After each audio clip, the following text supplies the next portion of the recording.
Welcome to the Uncut Podcast. I'm Pastor Luke. And I'm Pastor Cameron. And this is the Uncut Podcast. We have uncut, honest conversations about faith, life, and ministry. And today we're just going to turn on the mics and kind of have some conversation, continue the conversation we were just beginning to have. Last week we talked about deconstruction. And I thought it'd be interesting to just start off with, like, that's it seems like a very popular topic right now. But there was one thing that I had when I was reflecting on that conversation post having that conversation last week when we recorded it, was I wanted to clarify that I don't necessarily think, or I do think, let me say this.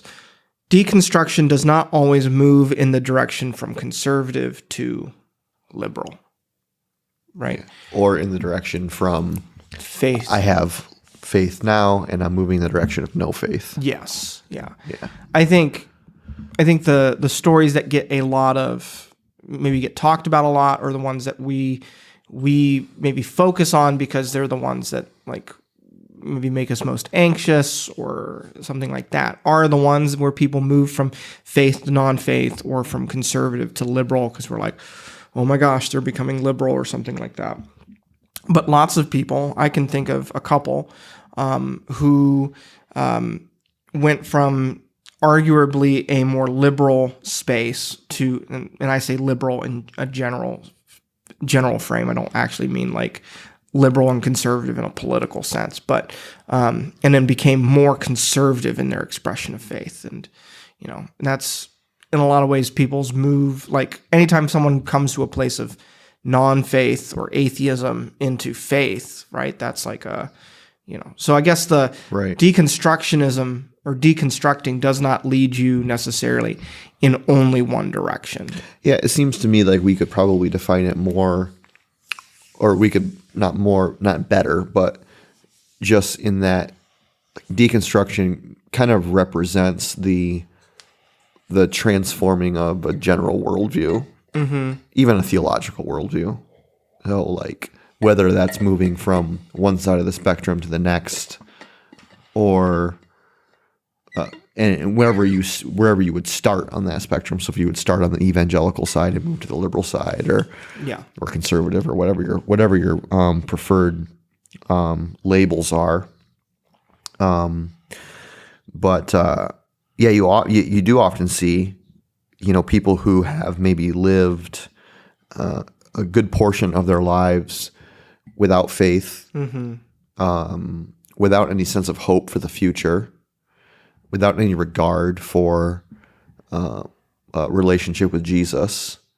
And it's usually, in my experience, through some circumstances, some sort of circumstance where they come to the realization that the worldview that they were holding, or the way in which they were processing the world and living life, did not have significant answers or meaning for either what they were experiencing or life in general. And so they actually deconstructed the worldview that says, I don't need anything or anyone but myself, and turned to life in Jesus. And we would consider that deconstruction as well.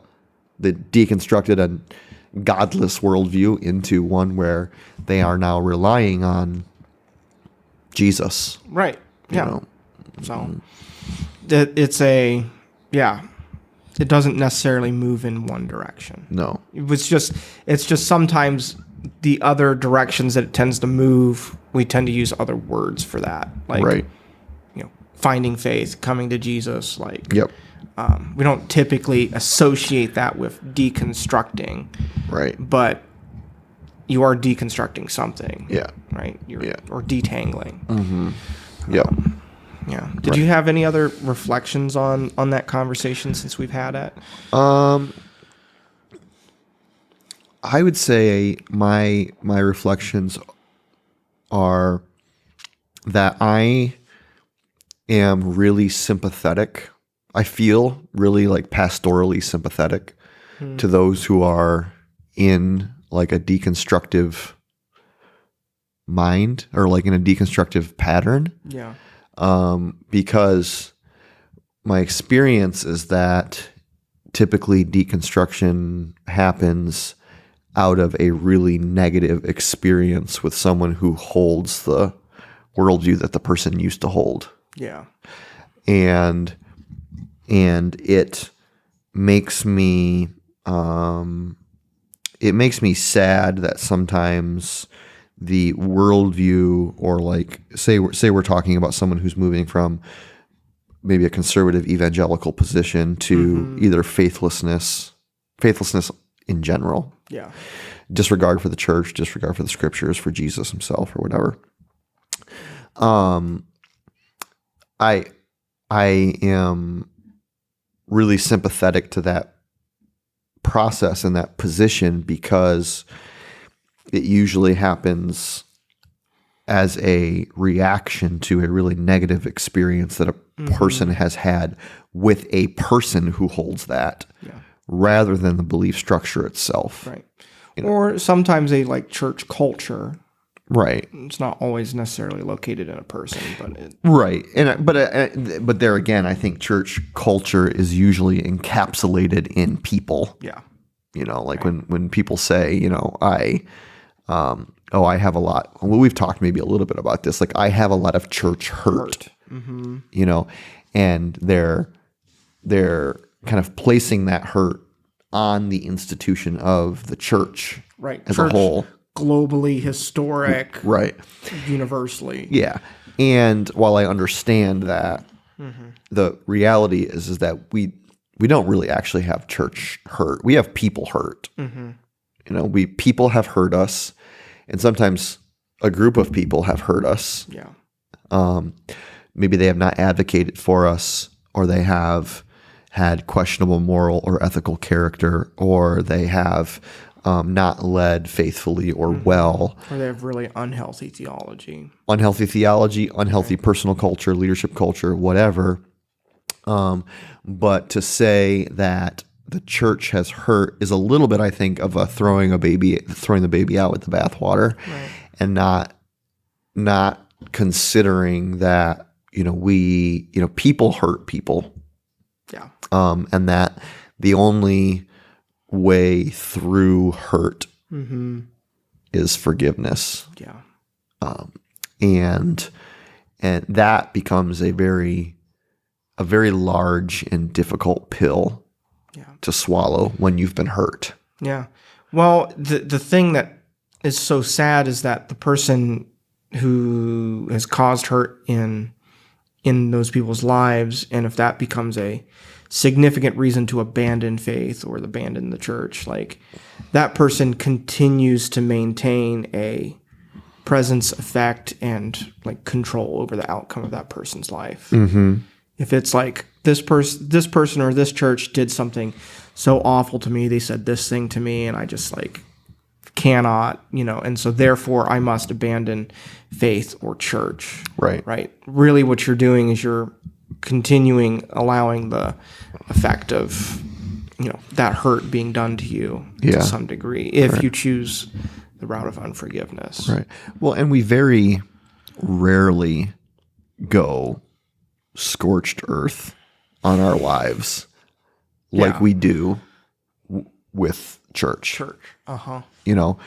So, like, kind of as a classic, people will tell me a lot, I love Jesus, but I just can't stand the church. Right. And I've said this many times, like, Jesus is not overly impressed with that sentiment, because Jesus loves the church, and the scriptures say that he died for the church, and he's the head of the church, and the church is his body, and the church is his bride, and like lots of truth that Jesus loves the church. So to say that we love Jesus but we hate the church is not something that really impresses Jesus. No. Or that he would advocate for. But I understand the sentiment that exists there. But what happens is, like, we very rarely take that type of attitude with really anything else in life. Yeah. for instance, if you go to a restaurant and you have a really horrible experience, the server is rude and there's hair in your food, right? And, they overcharge you and, whatever. You have a bad experience. Yeah. You don't say, I hate restaurants. I'm never eating out at a restaurant ever again.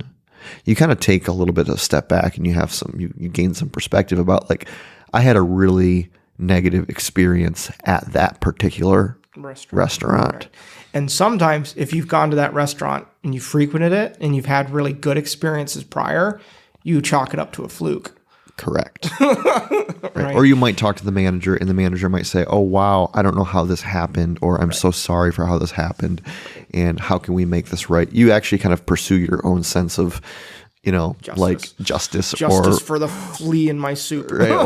or reconciliation or whatever you want to say. But very rarely do you say, I am never going to another restaurant ever again. The whole institution of restaurants is tainted and gross and horrible and forever and ever and ever. I love eating food, but I hate restaurants. I destroy tips. Right. We don't do that.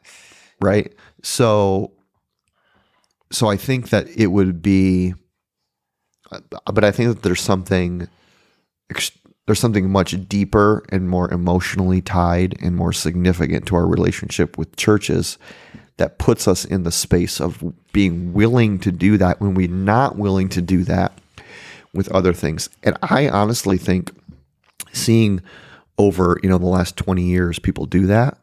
I honestly think that it is, part of it is demonic. Mm-hmm. I do think that the enemy will take, the littlest thing. And I'm not saying that every hurt that you experience in the context of church is little. That's not what I'm saying at all. Right. Some of it is very, very significant and very, very big. Yeah. What I'm saying is I think that the enemy will use anything that he possibly can to leverage people's disconnection from the body of Christ. Yes. Because if he can get them separated from Christ, if he can separate the branch from the vine, then the branch dies. Yep. It withers away, and it's useful and good for nothing. Mm-hmm. And so I don't think that we're talking just about a thing where, churches just need to do better. They do, but I think we'd be silly to say that that's the only thing that's going on here is that just people are flaky.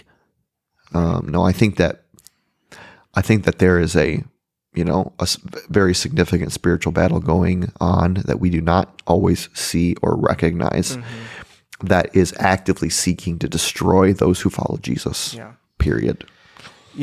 I'm thinking of one particular deconstruction story that some famous person in the Christian world. I'm not going to name the specifics or whatever because it's not really pertinent to the point. But they were like heavily involved in ministry and leading in a church, and they had a really awful experience. I think they were, if I remember the story correctly, they were trying to conceive and have a child, and they were having miscarriages and they weren't able to have a kid. And somebody or multiple people came up to them in the church and said, well, if you can't conceive, it must be because of sin, or you do not have enough faith or something like that. And I mean, not to interrupt you, but Sherry and I, my wife and I, after infertility for 7 years, before we adopted, infertility for our entire marriage, we have people tell us that. Right. That, you guys obviously aren't believing in faith strongly enough. Obviously, Right.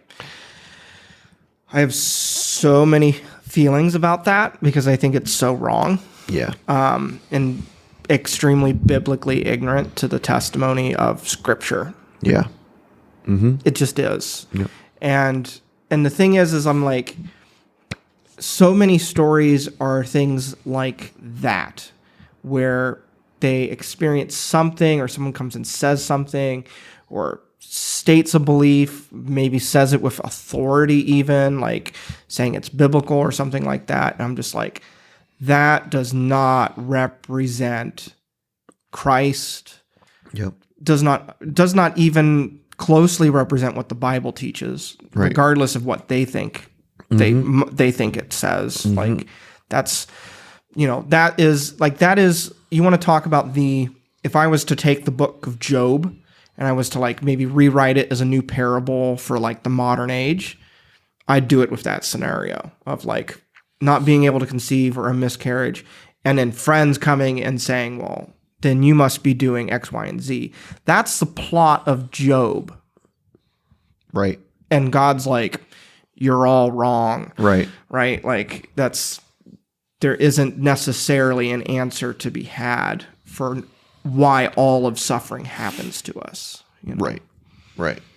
Yeah. Or there is a big comprehensive answer that it's not yet revealed. Right. Or that is encapsulated in the brokenness of the world. Yeah. And that will be redeemed through Jesus Christ.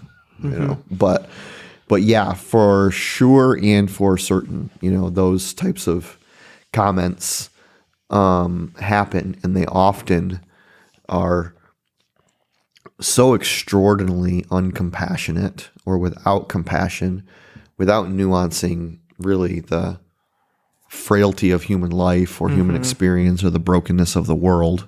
Yep. Right. And really it can wreak damage in people's lives. Yes. Absolutely can. Yep. And in a significant way. The comments like that, like I don't want to be unduly harsh, because I know that a lot of times comments like that come out of ignorance or come out of discomfort for the situation. They want to like find a way to solve or like fix it and put it into a category, even though it's not their suffering. But it really just, for me, what's coming to mind is the mocking of Christ. Like, if you're the Son of Christ, like, why don't you come down from the cross? Mm-hmm. Like, right. For me, comments like that feel similar to that. Like it feels like you're coming to Christ and saying like, well, if you just had enough faith, you wouldn't be on the cross. Right. Yeah. But the Christian life is a cruciform life. Right. So Completely disregarding the fact that like God's purposes were greater and that Christ understood that. And so he stayed on the cross because that was what was needed. And that, whatever ways that we either understand or don't understand, that suffering was a part of that plan or a part of that process. Mm-hmm. Yeah. Which is not a popular, you're not going to see like, well, you maybe will see that on an Instagram reel once in a while, yeah. But, you're more likely to get a, like, Jesus wants you to get up today and seize the day and have a great day and, achieve your goals, like motivational Jesus. Yeah. You're much more likely to get that. Rather than Jesus wants you to get up today and pick up an instrument of death and in every area of your life, absolutely die unto yourself, unto others, unto your plans or your opinions, and suffer for his cause, or suffer for him, because we know that suffering with him is unity with him, right? And all those who suffer with Christ, all those who follow Jesus suffer with him. Yeah. There's a quote, and I won't be able to say it correctly, but I know it was by St. John of the Cross, and he said something to the effect of, do you suffer, do you experience inconvenience or pain, look to the cross. Mm-hmm. Right? Like, that's like the solution to whatever it is that you're going through. If you're like, there is a God, there is a person, there is Christ who identifies with our suffering. Yeah. And through which we have healing and promise of a future. And like, let us look to the cross in the midst of suffering and be reminded that God was crucified. Right. Yes. Yeah. Mm-hmm. So yeah, I mean, in general, the conversation of deconstruction, I'm sympathetic with those who are going through a pattern of deconstruction, maybe because of comments or experiences that they have had that have been damaging or hurtful, but that probably exist in a context of very little nuance or very little comprehensive understanding of the scripture, maybe said out of a sense of wanting to say the right thing or wanting to say something, but also sometimes things are said to people in order to leverage guilt and shame against them. 100%. And that ends up causing just a lot of damage. Mm-hmm. Yeah. So, I would cherish the opportunity to sit down with those types of people and to like hold space open for a more compassionate, truthful still. Mm-hmm. We don't have to abandon principles. No. In order to maintain a compassionate response to people who have significant questions about their faith or their relationship with God, mm-hmm. or their relationship with the church. Yeah. I think we can do that. We can do it faithfully. We should do it faithfully. We should. Yeah. I think when we react harshly to stories of, if someone comes and experiences doubt, someone who's coming in and is in a process of deconstruction, I think our harsh reaction usually comes out of a place of fear or insecurity, and a wanting to give the right answer that solves it, that fixes it, that makes the person who's experiencing doubt or deconstruction go back to just this perfectly form-fitted, like understanding where they were. But ultimately what we have to do, and this is ultimately like the call to us as pastors, is to trust people to Christ. Yep. Is to say, like, I am not responsible, nor can I even on my best days, like, be responsible for, control, manipulate, or impact their choices, their deconstruction, their faith. I have to trust them to the Great Shepherd and simply be a instrument of Him. Yes. That's right. And so I think that's anytime you're dealing with anyone, a loved one, or someone who's an unbeliever, or someone who is a believer but going through deconstruction or doubt or wrestling or sin, there's this place of coming to and like, Lord, I have to trust them to you. Mm-hmm. And when you do that, I think we're less prone to do things that would push them away. Mm-hmm. And I think we have more capacity to hold space and allow people to go through what they're going through and trust the outcome to God ultimately. Mm-hmm.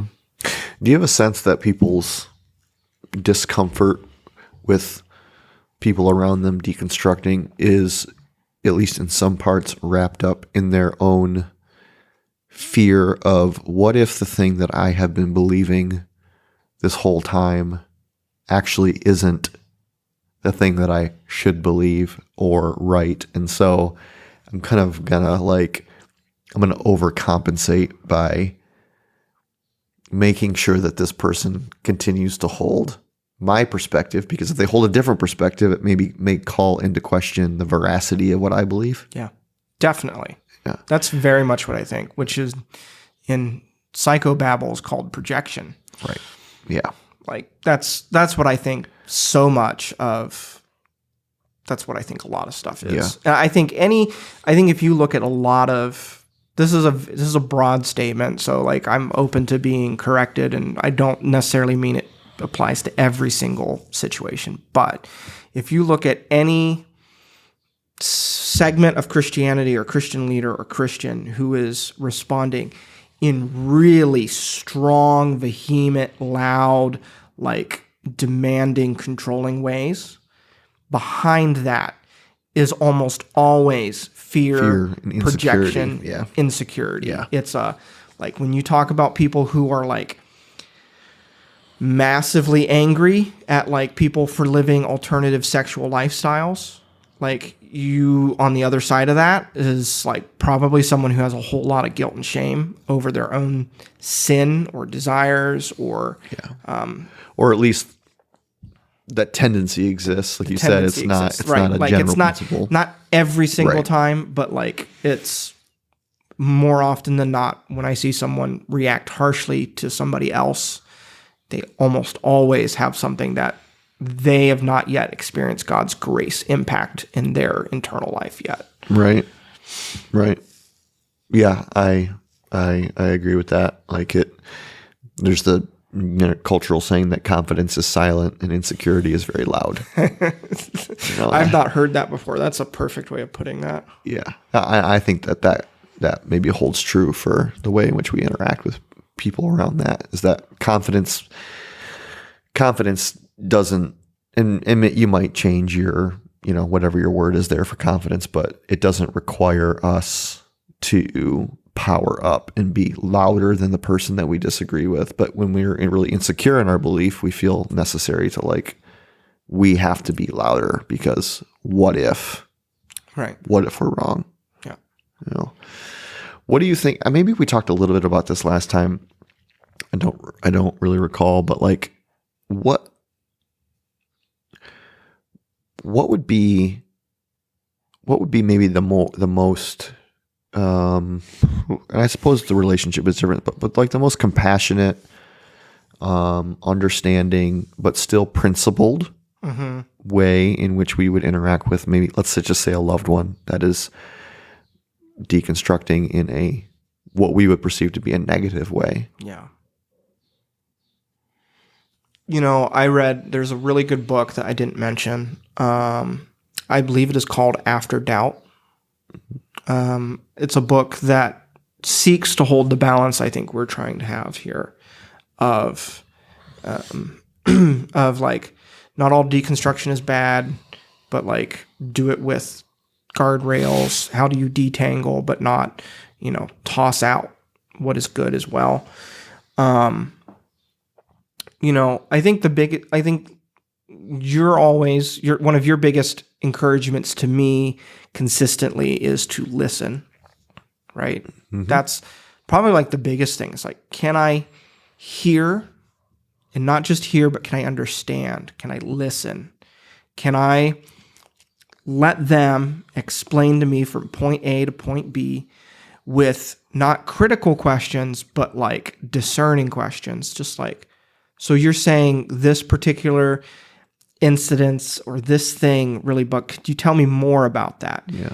Can I put on a genuine capacity of curiosity to understand what is the other person is going through, so that I can hear and then I can truly understand? Can I say back to them what they've said to me in a way that they agree? Right. Right. Can I say, so you are saying X, Y, and Z, and it would be right to say this, and then they say yes. Correct. Yeah. If you've gotten to that point, right, you have listened, and the amount that probably means to that person is immense, right? You might just be surprised at how much that just levels down the conversation entirely.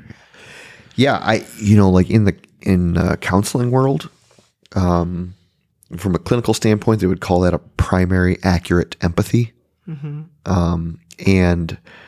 And I think sometimes when we're in that type of relationship, we feel say we're hearing someone, we feel the pressure to respond in a specific way, or to have an answer. Mm-hmm. And when we don't, we start to babble. Yeah. And so sometimes there is we do need to have or we might have an answer. We might have a truth or something like that. But what I find is the most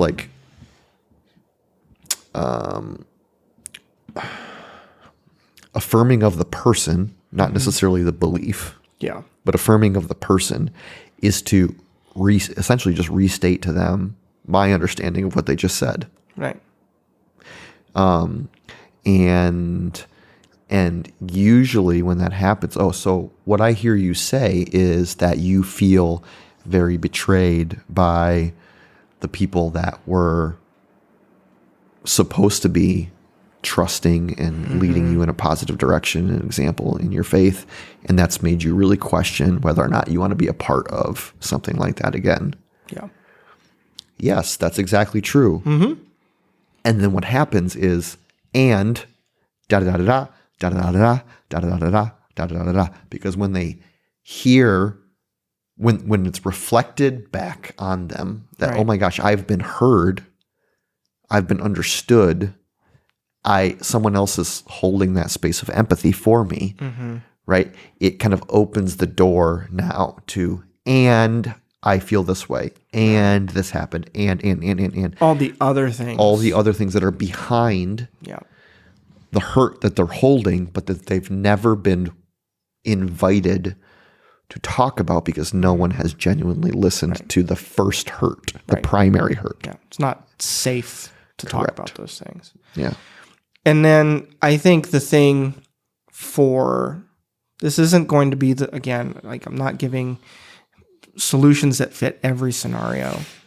But if someone is truly after having some genuine hearing, some genuine healing and listening, and the person who's deconstructing might need to come to a wrestling point of saying, I am not God. Mm-hmm. God is God. Mm-hmm. Coming back to, I've been reflecting on, and since I've read it and I've shared it a couple different places now, Job 28, where Job reflects on wisdom. He's like, where can you find wisdom? You cannot find it. And then ultimately he says that God is the only person who knows where wisdom is. And he has said to mankind that wisdom is the fear of the Lord and understanding is to flee from evil. And right? Yeah. And you want to Proverbs says the beginning of wisdom is fear of the Lord. And I would say that in a lot of ways, that's the beginning of faith. And it's a primary facet of, do you, maybe you're deconstructing and you're because sometimes when unhealthy deconstruction is happening, what's coming up against is what seems to be the mystery of God or the revealed will of God comes into conflict with what we want. And then we want to conform things to fit what we want. Yes. And what we need to do is we need to come back to a place of fear of the Lord. Yep. And then understanding is fleeing from sin. Yeah. And that is the guardrail that I think is the backstop of much deconstruction. If you get to a place where in your most honest moments, you're just I think what I'm doing is I'm molding God into what I want. Right. If in your most honest moments, if that's the conviction you come to, you need to stop. Yeah. It is, in its most in the most honest terms, it's self-idolatry. Yes. It's the idolatry of self, the idolatry of individualism, of I am a God unto myself. And so whatever is appropriate for me to believe is what is now true, which is extraordinarily dangerous if you still have a conception of the reality of God. Yes. You better really quickly come to a place of whether or not you think God is real and alive.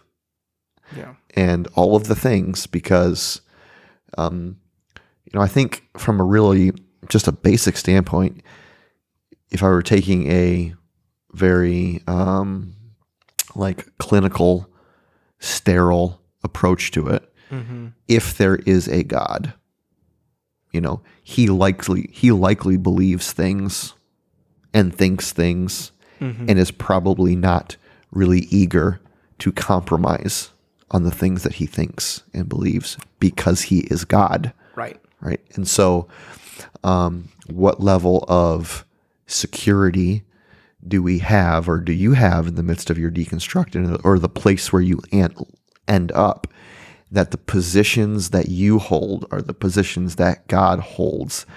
And it seems like it would be a really dangerous position to be like, no, I have now arrived at the place where I am sure and confident that the positions that I hold are the exact positions that God holds. Right. But that's often what the conclusion is. Yes. And tread, my very sincere pastoral wisdom in that would be tread very lightly when you come to a place of like, no, God and I completely are in unity about this thing. Right. Yep. And the funny thing is that that's the same advice I imagine we would probably give someone who is in a place of like absolute militant resistance to deconstruction. Or like again, if we're dealing with someone who's just like in a place of like, I know. Extraordinary legalism. Yes. Yeah. This is the theological system that this is everyone must. The only position. Right. This is the only, when we come into secondary issues and all of that and like a kind of an anger, my way or the highway type of Christianity. Yeah. Like, really? Right? Fear of the Lord. Yes. Right. His ways are higher than my ways. Yeah. Let me not presume that I have discerned the mind of the Lord. Sure. It'd be, I think, another interesting topic for us to tackle. Probably not today. Definitely not today. Would be to talk about what fear of the Lord is. Yeah. I don't even know if I'd like, because that is such a big theological concept. Yeah. That I think undergirds a lot of things in the Bible, but we don't necessarily talk about a lot. No, we don't. In my experience, without getting too far into the conversation, without actually getting into the conversation, is my experience is that we try to nuance it out of being fear. Yeah. It's awe. It's honor. It's awe. Reverence. It's worship. It's glory. Like, why can't it just be fear? Mm-hmm. Does the creation say to the creator, like the clay does not say to the potter, why have you formed me, or this or that, right? The creation does not say to the creator, does not question the creator. Yeah. I always, when I think of fear of the Lord, I think of Isaiah. It's Isaiah, right? Is encounter in the throne room of the Lord, and it's filled with this glory. Yep. And what does he say? Woe is me. I am ruined. Yes. Right? I am unclean. That is fear. Yeah. That is not just reverence. That is absolute terror. Yep. Yeah. Right? Right. Counteracted again with like the words of C.S. Lewis, like describing Aslan, the metaphor for God. Right. Is he safe? No, of course not. No, he's not safe. He's a lion. Yeah. Right? But he's good. He's very good. Right. Yeah. Oh, love it. Yeah. Beautiful picture. Mm-hmm. Well, I mean, I don't know if, any of you out there listening or watching today have any other maybe questions or like feelings or thoughts on deconstruction in any direction or any of the things that we talked about today. But if you do, we would love to hear your comments, love to hear your questions about it. Love to be able to talk about these things. And we hope that you will comment or that you'll send in a question to our mailbag texting line, 716-201-0507. And we'll add that to a mailbag episode or just kind of take them as one-offs as we're feeling so led. We do have a couple topics coming up that we'd like to talk about, but we're always willing and ready to maybe take a break in what we think we should talk about to hear what you all out there want to talk about. As always, we ask if you enjoy this, that you like it wherever you're listening. You can subscribe, you can rate it, share it if you're listening on social media, Facebook, YouTube, Instagram, all those places. We'd really appreciate that. Yeah. Thanks for listening today, and we'll catch you on the next episode of the Uncut Podcast. See y'all next time.